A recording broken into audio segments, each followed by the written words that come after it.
Hello दोस्तों, स्वागत है आप लोग का मेरे इस चैनल पे। जैसे कि ये देख रहे हैं आप लोग, जो उद्यमी योजना है, मुख्यमंत्री उद्यमी योजना, उसका जो फाइनल जो लिस्ट है, सिलेक्शन लिस्ट, वो जारी कर दिया गया है। आप उसको कैसे देख सकते हैं? तो सबसे पहले आपको उद्यमी योजना का जो साइट होता है उस पर आना पड़ेगा, जैसे कि स्क्रीन पे आपको दिख रहा होगा।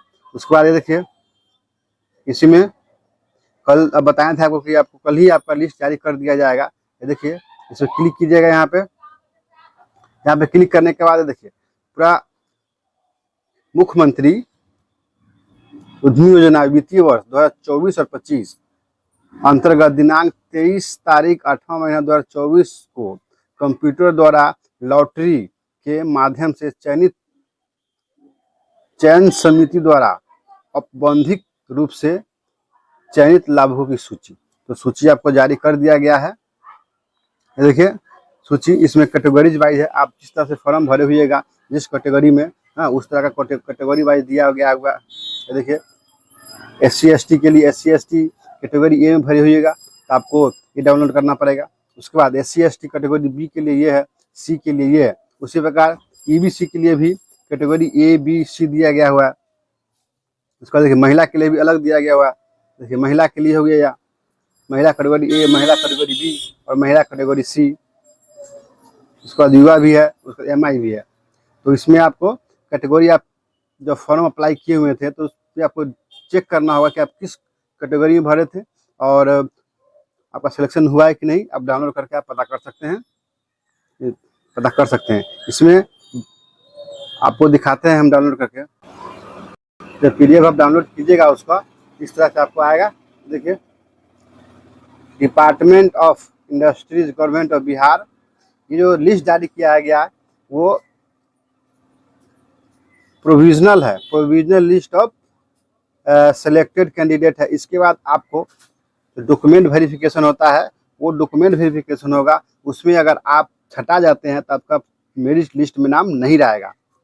हाँ, जैसे कि इसमें अगर आपको देखना है तो यहाँ पे आपको सीरियल नंबर दिया जाता है, वहाँ पे आप किस डिस्ट्रिक्ट से है वो होगा। उसके बाद आप यहाँ पे आपका फर्स्ट नेम होगा, यहाँ पे आपका लास्ट नेम होगा, यहाँ पे पिताजी का नाम होगा। उसके बाद यहाँ पे आपको जन्मदिन होगा और किस जेंडर है, महिला है पुरुष है, उसका जेंडर यहाँ पे होगा। और प्रोजेक्ट का नेम क्या है, आप किस प्रोजेक्ट पे भरे हुएगा उस प्रोजेक्ट का नेम यहाँ पे लिखा होगा। तो आपको प्रोविजनल लिस्ट जारी कर दिया गया है। इसके बाद इसको स्क्रूटनी जो कहते हैं, स्क्रूटनी में आपको जितने भी वेरिफिकेशन होगा, आपको डॉक्यूमेंट का जितने भी दिए हुए हैं, अगर आप BC में या EBC में है और आपने SC/ST में भर दिए हैं तो आपको सिलेक्शन नहीं हो पाएगा। इसमें दिखाते हैं आपको पूरा लिस्ट कि आपको अगर सिलेक्शन हो गया तो सिलेक्शन होने के बाद आपको किस तरह से पेमेंट मिलेगा, किस तरह से कितना पेमेंट मिल सकता है, हाँ, आपको कितना उसको पे करना है, उस सब के बारे में बताने हैं। तो सिलेक्शन होने के बाद आपको देखिए, ये चयन प्रक्रिया में है। तो चयन प्रक्रिया में आपको सिलेक्शन होने के बाद आपको जो कंप्यूटर द्वारा चयन पत्र आपको हो गया हुआ है, उसके बाद आपका स्क्रूटनी होगा। ये देखिए, स्क्रूटनी होगा आपका प्रारंभिक रूप से चयनित आवेदनों की मुख्यालय स्तर पर स्क्रूटनी होगा। स्क्रूटनी में तो हो गया आपको भी डॉक्यूमेंट का वेरिफिकेशन किया जाएगा। उसमें अगर आपको डॉक्यूमेंट में कुछ भी गलत उसको लगेगा तो आपको चयनित जो हुए है वो आपको हटा दिया जाएगा। और उसके बाद ही आपको चयन स्क्रूटनी, जब आपका डॉक्यूमेंट वेरिफिकेशन हो जाएगा उसके बाद आपको आप चयनित हो जाइएगा। उसके बाद आपको 10 लाख रुपया मिला। 10 लाख रुपया, कम से कम 10, अधिक से अधिक आपको इसमें 10 लाख रुपया मिलेगा। लेकिन वो कितना पर देता है उसके ऊपर डिपेंड करता है। उसमें कम से कम कुल परियोजना का 50% राशि, यानी कि आपको जितना भी पैसा अलॉटमेंट होगा, 8 लाख हो, 7 लाख हो, उसका 50% राशि आपको अनुदान के रूप में दिया जाएगा, या 5 लाख अनुदान, जितना भी हो अनुदान के रूप में दिया जाएगा। उसके बाद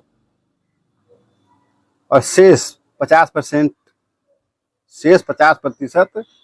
यानी 5 लाख रुपया तक ब्याज मुक्त ऋण दिया जाएगा। युवा उद्यमी योजना के मामले में 1% का ब्याज के साथ होगा। जो भी युवा व्यक्ति होंगे उसके लिए आपको 1% का ब्याज देना पड़ेगा।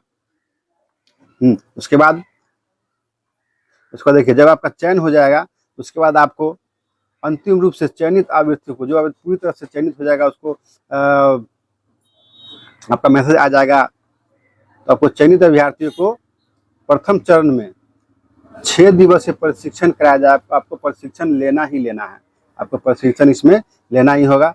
अभ्यर्थियों का प्रथम चरण के प्रशिक्षण में भाग लेने हेतु 2 मौके दिए जाएंगे तथा प्रशिक्षण के लिए निर्धारित तिथि एवं स्थान की सूचना आवेदकों को आवेदन में दिए गए ईमेल, दूरभाष के माध्यम से, फोन हो गया, जीमेल हो गया, फोन से आपको सूचना कर दिया जाएगा। और दोनों कह रहा है कि दोनों बार में अनुपस्थित रहने पर अभ्यर्थी की अभ्यर्थिता के रद्द कर दी जाएगी। आपको चयनित किया गया वो आपको रद्द कर दिया जाएगा। उसके बाद कह रहा है कि प्रथम चरण के प्रशिक्षणोपांत आवेदक के इकाई के नाम पर आपको करेंट अकाउंट आपको होना चाहिए।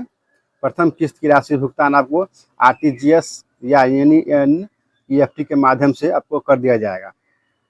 कहा कि प्रथम किस्त की राशि के से परियोजना स्थल की तैयारी हेतु अधिकतम 1.50 में 1.5 लाख रुपया, जैसे बिजली कनेक्शन, सेफ्टी किट्स के क्रय के लिए क्रय पर 25,000 एवं अन्य मद पर 25,000 व्यय किया जाएगा।